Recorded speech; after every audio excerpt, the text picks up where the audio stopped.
नमस्कार। अगर आप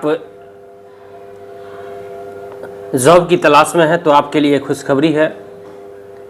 एक वैकेंसी आई है आंगनबाड़ी में एक वैकेंसी आई है, तो मैं आपको उसी वैकेंसी के बारे में बताने वाला हूँ। उसके कितने सीट्स हैं, योग्यता क्या है, आवेदन कब तक कर सकते हैं, ये सारा डिटेल मैं आपको बताने वाला हूँ।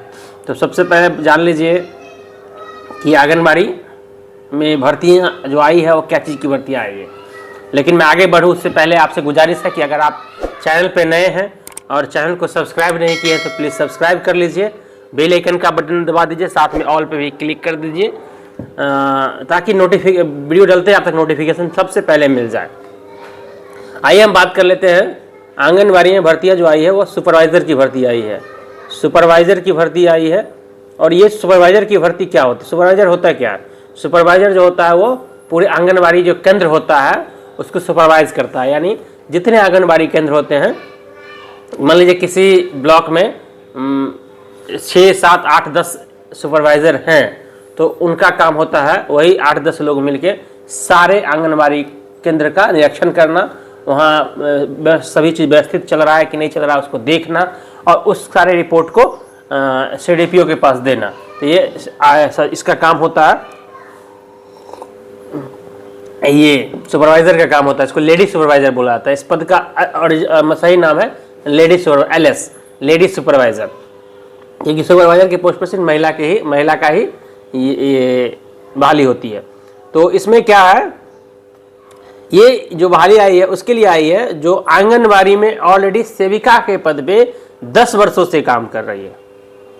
जो 10 वर्षों से काम कर रही है उनके लिए आया है। कोई अगर आंगनबाड़ी सेविका हो और वो 10 वर्षों से काम कर रही है तो वो अप्लाई कर सकती है इसमें लेडी सुपरवाइजर में। ये जिला वाइज अलग अलग आता है। जैसे अभी लखीसराय का आया हुआ, पटना का आया हुआ है, आप कह सकते हैं दरभंगा का है, सुपौल का है, समस्तीपुर का, जमुई का है। ये सब चीज़ इन लोग का आया। टोटल अगर नंबर ऑफ वैकेंसी की मैं बात करूं, नंबर ऑफ पोस्ट की बात करूं तो 166 प्लस पोस्ट है इसमें। 166 से ज़्यादा है। जैसे दरभंगा में 48 है, पटना में 55 है, समस्तीपुर में 36 है, जमुई में 12 है, सुपौल में 15 है। इसी तरह हर जिला वाइज ये आना है। इसके लिए एजुकेशन क्वालिफिकेशन वही है कि सबसे पहले बात है कि आपकी 10 वर्ष की सेवा होनी चाहिए आंगनबाड़ी सेविका के रूप में। अगर आपकी आंगनबाड़ी सेविका के रूप में 10 वर्ष का अगर है तो आप इसके लिए एलिजिबल हो सकते हैं। और वही मैट्रिक या समकक्ष उत्तीर्ण होना चाहिए। आप मैट्रिक भी हैं और या उससे मैट्रिक से ज़्यादा भी है, कम से कम मैट्रिक होना चाहिए। डॉक्यूमेंट्स की जो जरूरत पड़ेगी आपको, मैट्रिक का 10th का पड़ेगा, अंक प्रमाण पत्र और ये पासिंग सर्टिफिकेट। उसके बाद अनुमंडल द्वारा निर्गत जो होना चाहिए आपके पास आवासीय प्रमाण पत्र होना चाहिए। और जिस जिले में आप हैं, जिस जिले के लिए आप फॉर्म भरें उसका चरित्र, उस जिले से राजपत्रित पदाधिकारी द्वारा चरित्र प्रमाण पत्र आपके पास होना चाहिए। जाति प्रमाण होना चाहिए, अनुभव प्रमाण पत्र होना चाहिए। और जिस आंगनबाड़ी सेविका सहायिका अगर आपने कोई पुरस्कार प्राप्त किया है राष्ट्र से या राज्य से तो उसका भी प्रमाण पत्र आपके पास होना है तो लगा दीजिएगा। और ये सब इम्पोर्टेंट है। और आप 10 वर्ष से अनुभव आपके पास है उसका भी आपको एक प्रमाण पत्र बना के ऑनलाइन आवेदन करना होगा। ये सारा ऑनलाइन आवेदन होगा। आप इसके लिंक पे जाके, जब आप इसके लिंक पे जाएंगे तो आप डिस्ट्रिक्ट वाइज नोटिफिकेशन भी आपका इसका डिस्ट्रिक्ट वाइज देख सकते हैं। कहाँ कितनी सीटें हैं, उसमें रिजर्वेशन की पॉलिसी क्या है, रिजर्वेशन के अनुसार से किसकी कितनी सीटें हैं। और आप ICDS के वेबसाइट पर जाके, ICDS समेकित बाल विकास सेवाएं के जो निदेशालय हैं उनके वेबसाइट पर जाके आप अप्लाई कर सकते हैं।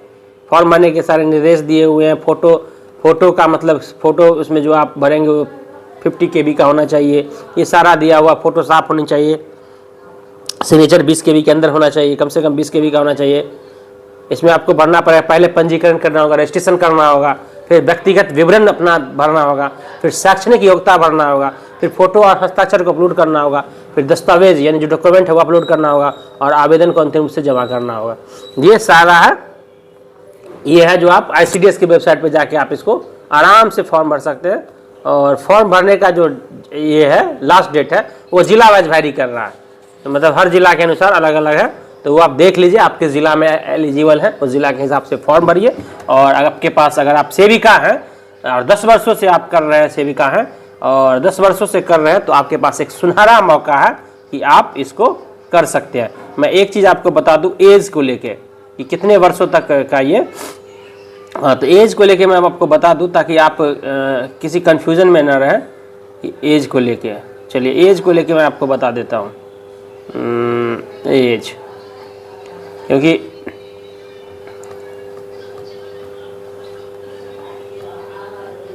देखिए उम्र जो है विज्ञापन वर्ष 2024 से के 1 जनवरी को न्यूनतम 21 वर्ष, यानी 1 जनवरी 21 वर्ष, ये तो न्यूनतम सबका होगा क्योंकि 18 साल में अगर आप सेविका बनते हैं तो 10 साल बाद ही आप इसके लिए एप्लीकेबल हैं, तो 28 साल तो कम से कम होगा ही, 21 की तो कोई बात नहीं। अधिकतम उम्र सीमा है 45 वर्ष, अधिकतम उम्र सीमा है 45 वर्ष है।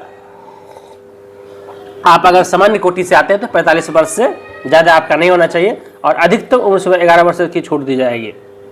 अधिकतम उम्र सीमा में 11 वर्ष की छूट दी जाएगी। हाँ, यानी 45 प्लस 11, 5 1 6 4 1 5 56। अगर आप 56 वर्ष तक भी हैं तो आप इसके लिए अप्लाई कर सकते हैं। अगर आप सेविका और आपका उम्र 56 साल के अंदर है तो आप अप्लाई कर सकते हैं। तो आप अगर हैं और इच्छुक है तो करिए, एक अच्छा मौका है, एक सुनहरा मौका है आपके लिए कि आप एक शानदार अपनी नौकरी को आगे स्विच करके आगे अच्छी नौकरी में जा सकते हैं। तो वीडियो इतना ही, इन्फॉर्मेशन जो था आप तक पहुंचा दिया मैं। वीडियो कैसा लगा सवाल पूछिएगा, अगर कोई दिक्कत हो तो। मिलते हैं फिर नए इन्फॉर्मेशन में नए वीडियो के साथ, तब तक के लिए जय हिंद जय भारत।